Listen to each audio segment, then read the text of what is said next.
Myself Dilip Sutar with another video lecture of MCQs. In this video I am going to discuss all MCQs from past papers of BISC Mirpukhas year 2014. Annual examination 2013-14 number 1 MCQ. If R is equal to 1, 2, 2, 3, 3, 4 then range R is equal to, हमें एक relation given है उसकी basically हमें range लिखनी है. As we know that range जो है वो बेसिकली है क्या, कोई भी रिलेशन होगा उसमें ऑर्डर्ड पेयर्स होंगे और उन ऑर्डर्ड पेयर्स में दूसरे नंबर पे जो एलिमेंट होगा उसके सेट को रेंज कहा जाएगा. तो यहाँ पर रेंज का जो सेट होगा range are that would be equal to 2, 3, 4. This is the set of range. Second number, if logarithm of x to the base 5 is equal to 3 then x is equal to, ये हमें logarithmic form में given है. Logarithm of x to the base 5 that is equal to 3. सबसे पहले आप जब इसको exponential form में लिखोगे तो आप कुछ इस तरह से लिखोगे कि ये x जो है that is equal to 5 power 3 और यू नो दैट 5 पावर 3 यानी कि 5 को हम अपने आप 3 टाइम्स मल्टीप्लाई करेंगे. The result will be 125. Question number 3, a power m divide by a power n that is equal to, bases are same and there is a division. तो base को हम एक बार लिखेंगे और पावर्स को सबट्रैक्ट किया जाएगा यानी कि इसकी जो रिजल्ट होगी that would be a power m minus n. This would be equal to a power m minus n. Question number 4, the degree of the polynomial x plus 2 is, this is the polynomial which we have given. इसमें आप check करोगे variable का जो highest power है वो कितना है. Highest power जो वेरिएबल का है वो 1 है. तो इसकी जो डिग्री होगी that would be equal to 1. Question number 5, order of, we have given a matrix, उसका ऑर्डर हमें लिखना है. तो किसी भी मैट्रिक्स का जो ऑर्डर लिखा जाता है उसका जो वे ऑफ राइटिंग है that is m by n यानी कि m number of rows n यानी नंबर ऑफ कॉलम्स. तो ये जो मैट्रिक्स है इसमें आप चेक करो how many rows are there are 2 rows और कॉलम जो है वो कितना है, देयर इज ओनली 1 कॉलम क्योंकि square root 3 plus square plus 2 this is the single term और 5 plus 7 this is also the single term. तो इस हिसाब से ये जो मैट्रिक्स हमें गिवन है इसका ऑर्डर क्या होगा, इट वुड बी 2 बाय 1. उसके बाद 6th में x minus 6 into x plus 4 that would be equal to, जब दो ब्रैकेट्स हमें गिवन हो, दो फैक्टर्स हमें गिवन हो, उसमें पहला टर्म सेम है दूसरा टर्म डिफरेंट है तो उसकी सिंप्लीफिकेशन जो है ना डायरेक्ट उसको डायरेक्ट हम सिंप्लीफाई किस तरह से करेंगे. फर्स्ट टर्म को आप आपस में मल्टीप्लाई करो, x इंटू एक्स क्या होगा, it would be x square. Second terms को आप आपस में ऐड करो, उनको आप x से मल्टीप्लाई करोगे.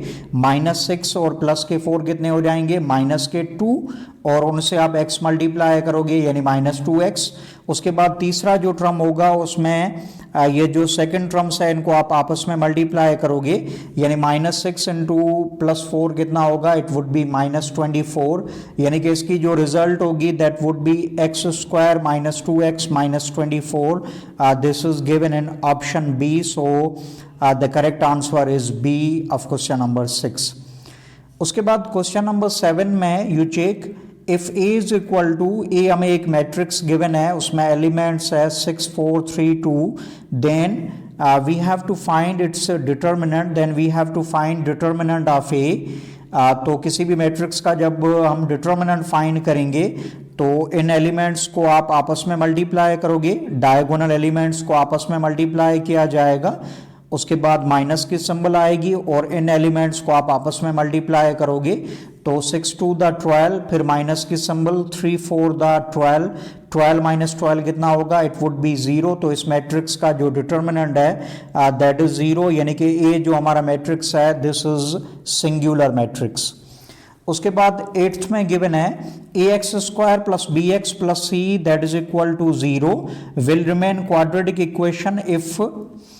अब क्वाड्रेटिक इक्वेशन जो है बेसिकली हमारी वो है जिसमें डिग्री या मैं कहूँ highest power of the variable that must be 2, यानी कि ax square plus B x plus c, ये हमारी क्वाड्रेटिक इक्वेशन बेसिकली तब रहेगी। उसके लिए जो नेसेसरी कंडीशन है वो ये है कि दिस टर्म, ये नहीं कि ax स्क्वायर, ये जो टर्म है इसमें a जो है वो 0 के बराबर नहीं होना चाहिए। b और c अगर 0 है या नहीं है इट डजंट मैटर, यानी कि ax square plus B x plus C that would be equal to 0। इसमें हम a, b और c की वैल्यूज जब हम पुट करेंगे तो b और c की आप वैल्यू 0 पुट करो या कोई नॉन जीरो पुट करो, but you have to put the value of a as non zero.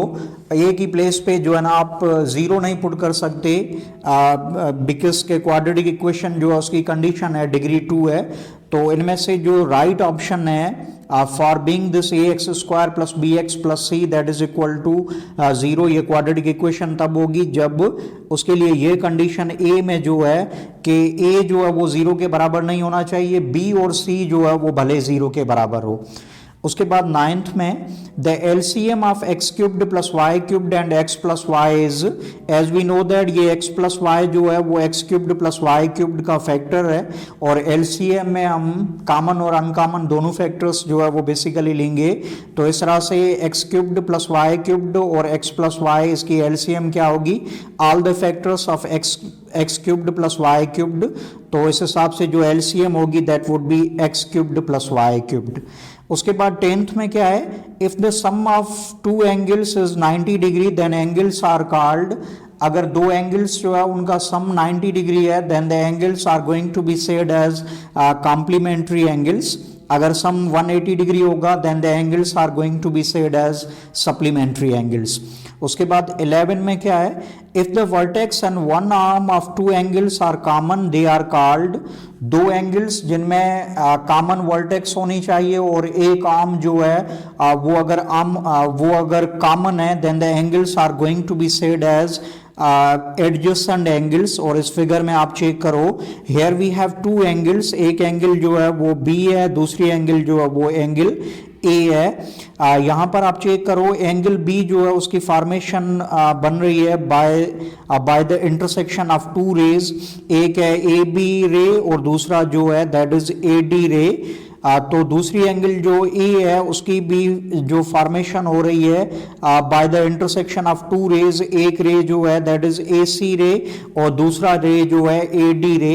यानी कि ये जो ए डी रे है this is common in both, यानी कि ये ए डी रे का हो या आप A D arm of angle का हो, बात एक ही है, दिस इज कॉमन। और ये जो पॉइंट है this point A, this is vertex common for both angles, I mean के angle A and angle B.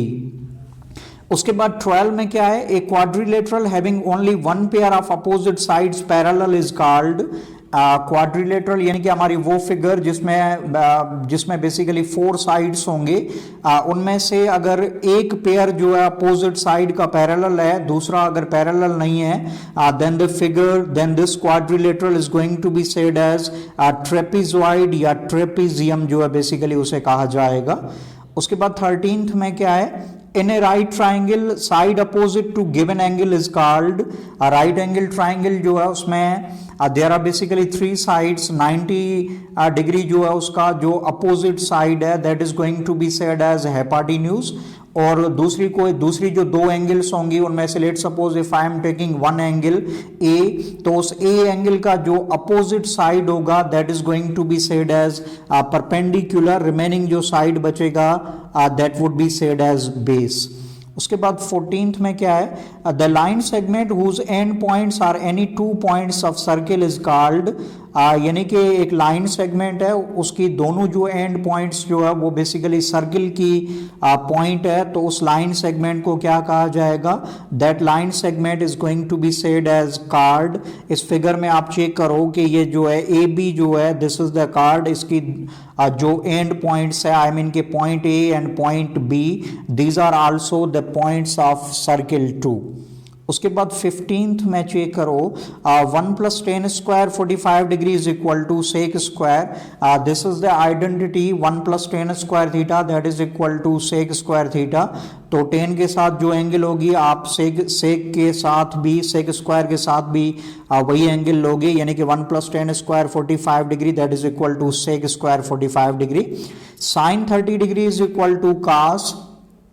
Sign और कास जो है इनके एंगल्स जो है वो बेसिकली उनकी जो है वैल्यू जो है वो इक्वल है, वो कुछ इस तरह से है। We will take the complement angle. Complement angle से बेसिकली ये है कि साइन 30 है, 30 की जो कॉम्प्लीमेंट एंगल दूसरी होगी वो क्या होगी, इट वुड बी 60 डिग्री। तो साइन 30 और कास 60 दोनों की वैल्यूज जो है वो बेसिकली इक्वल है।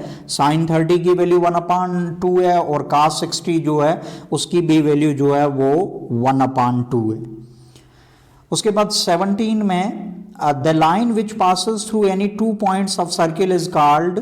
वो लाइन जो सर्किल की 2 पॉइंट्स जो है उनमें से पास करे, this line is going to be said as secant. और सीकेंट और कार्ड में जो है ना वो डिफरेंस ये है कि कार्ड हमारी लाइन सेगमेंट है, उसकी एंड पॉइंट्स जो है वो सर्किल पे है, जबकि सीकेंट जो है वो हमारी लाइन है जो सर्किल की 2 पॉइंट्स में से पास करेगी। उसके बाद 18th में क्या है, if A B and C are in continued proportion then A B और सी जो है वो कंटिन्यूड प्रोपोर्शन में है। तो नीचे जो कंडीशंस गिवन है उनमें से जो है कंटिन्यूड प्रोपोर्शन के हवाले से सुटेबल कंडीशन क्या है। तो I have first I am going through the explanation. if A, B and C are in continued proportion, then अगर A, B और C जो है वो continued proportion में है तो हम कुछ इस तरह से लिखेंगे A/B that is equal to B/C। अब आप क्या करोगे, एक्सट्रीम्स जो है उनको आप आपस में मल्टीप्लाई करोगे और मीन्स जो है उनको आपस में मल्टीप्लाई किया जाएगा। तो A इंटू सी क्या होगा, it would be AC, B into B क्या होगा, it would be B square. Product of extremes that would be equal to product of means.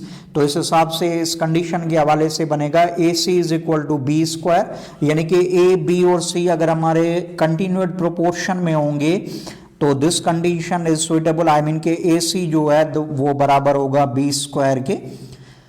उसके बाद 19th number, the mean proportion to 75 and 12 are, यानी कि हमें extreme जो है वो प्रोपोर्शंस बेसिकली गिवन है, एक्सट्रीम जो है वो वैल्यूज हमें गिवन है। We have to find the mean proportions या we have to find the value of means.